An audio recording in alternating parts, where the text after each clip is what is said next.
So we established that the birthright, was something that was preordained for Jacob based off of the supplanting as well as the blessing. The blessing was something that was preordained for Jacob. And we understand that because it tells you that the Most High shall dwell in the tents of Shem, meaning that he will reside and he will bless the line of Shem, particularly through Abraham. And we understand that Abraham is the father of many, Isaac, Jacob, so on and so forth. So this is why it was preordained for Jacob to get the blessing, because he would then get his name changed to Israel, who was God's chosen people. So we're in verse 21 of Genesis 25. And Isaac entreated the Lord for his wife because she was barren, and the Lord was entreated of him, and Rebekah his wife conceived. So Isaac prayed to the Lord that, Rebekah his wife would be able to conceive after having trouble getting pregnant, just having a history of, not being able to get pregnant. And the children struggled together within her, and she said, if it be so, why am I thus? And she went to inquire of the Lord. So basically, Rebekah, she was like, why is this happening in my stomach, even though you were able to help me get pregnant? Why is this going on? And the Lord said unto her, two nations are in thy womb, and two manner of people shall be separated from thy bowels. Two manner of people, two different kinds of people. And we understand that there is a distinction, there is a separation when it comes to us and those other people. We understand that there are, differences, big differences, just when it comes to what personifies us and what personifies them. They lack the spirit. We gain strength through the spirit. We're more natural to the earth. We're more indigenous to the earth. We make up every element of the earth just when it comes to us being natural people. Jacob is not described that much in the scriptures because it's already a notion that these people were original people who were so-called people of color. And it's the truth. And there's plenty of artifacts, relics, just history to prove that, as well as in the scriptures. We already understand that these people were, they were people of color. All of these nations were people of color. Esau was an anomalous, it was an anomalous thing on the earth when Esau was born. Esau was an anomaly in regards to his features and how he looked. Just is what it is. And he is the progenitor for these Caucasians. They go back to Esau. Jacob is a smooth man. Esau was a hairy man. We already know that those people go back to, the Neanderthals. Hard, like hairy, barbarian-like, Sasquatch-like. Just being real. This is why they're synonymous with the goat. It goes all the way back to the scriptures. Just is what it is. It's the reason why Rebekah told Jacob to put the hairy goat skin on Jacob so he could be able to deceive his father while his father was blind, because it was preordained for him to get the blessing, as well as the understanding that those people, they were different. They had hairy type of texture in their skin, and they're Neanderthals. Just is what it is. Allegedly. And the children struggled together within her, and she said, if it be so, why am I thus? And she went to inquire of the Lord, and the Lord said unto her, two nations are in thy womb, and two manner of people shall be separated from thy bowels. And the one people shall be stronger than the other people. We already understand, just as we go over, and we've gone over, we know that so-called black people are stronger than the other people. We also know that so-called black people are the strongest on the planet Earth. It's a truth. When it comes to the vitality, when it comes to our spirit, when it comes to the science, in regards to our immune system, the strongest on the earth. And, most of that comes with the understanding of the spirit in regards to the Most High blessing us and just separating us, making us different, pursuant to Deuteronomy 7:6. So it's important for us to understand. And, the Most High, he dwelt in the tents of Shem, letting you know, pursuant to Genesis 9:27, that he shall dwell in the tents of Shem. Because through the line of Shem, you had, Abraham, Isaac, and Jacob. And the Most High, based off of the dwelling of the tents, it just meant that he presides within the line of Shem. This is why he chose us. This is why he presides over Israel.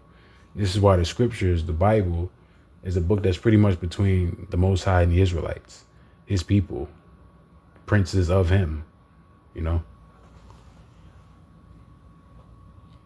And the elder shall serve the younger. So Esau, being the elder, will serve the younger, just as it is pursuant to prophecy regarding, 2nd Ezra chapter 6 and verse 9. I'm not talking about history regarding Europe, because, we didn't serve the Most High in regards to that rulership. When we was ruling in Europe, we wasn't serving the Most High. We was going into the paganism. And when it comes to so-called whites being in servitude around that time, it wasn't under the auspices of the Heavenly Father. Even though, yes, we did have them in servitude, it wasn't under the auspices of the Heavenly Father. So when it comes to this prophecy here, it's going into the kingdom. It's going into when they'll be in servitude in the kingdom, right? And when her days to be delivered were fulfilled, behold, there were twins in her womb. So I just wanted to go over that to further establish the understanding when it comes to what was preordained for Jacob. We already understand that, he was supposed to do these things in order for the prophecy to be fulfilled. And the blessing for the prophecy when it comes to what's imminent regarding Jacob's kingdom coming. So I just want to get the precept in Romans chapter 9, starting at verse 10, where it says, and not only this, but when Rebekah also had conceived by one, even by our father Isaac, for the children being not yet born, neither having done any good or evil, that the purpose of the Most High according to election might stand, not of works, but of him that calleth. So it's just all about, the will of the Heavenly Father and his decision. It's all about his will, his decision. It was said unto her, the elder shall serve the younger. As it is written, Jacob have I loved, but Esau have I hated. That's plain. Just further accentuating the point of how it was preordained for Jacob because, he was the one that was to be the chosen. Genesis chapter 32, starting at verse 24. And Jacob was left alone, and there wrestled a man with him until the breaking of the day. And when he saw that he prevailed not against him, he touched the hollow of his thigh, and the hollow of Jacob's thigh was out of joint as he wrestled with them. And he said, let me go, for the day breaketh. And he said, I will not let thee go, except thou bless me. And he said unto him, what is thy name? And he said, Jacob. And he said, thy name shall be called no more Jacob, but Yashar'Allah. So Jacob was done being a supplanter. So this is just going into the understanding of the nomen omen furthermore. When it comes to Jacob's name change, he got his name changed to Israel. And what does Israel mean? Yashar'Allah. It means, we already understand what it means, as it's laid out right here. For as a prince hast thou power with the Most High and with men, and has prevailed. Yashar'Allah. Yah means he. Shar means prince. Allah means power. He is the prince of the power, right? Just as it's laid out here. So just giving you understanding as we laid out when it comes to Jacob's name and, why the Most High, gave Rebekah, that order to name him Jacob, because he shall be the supplanter. And his name was changed because he was no more the supplanter. That wasn't his duty.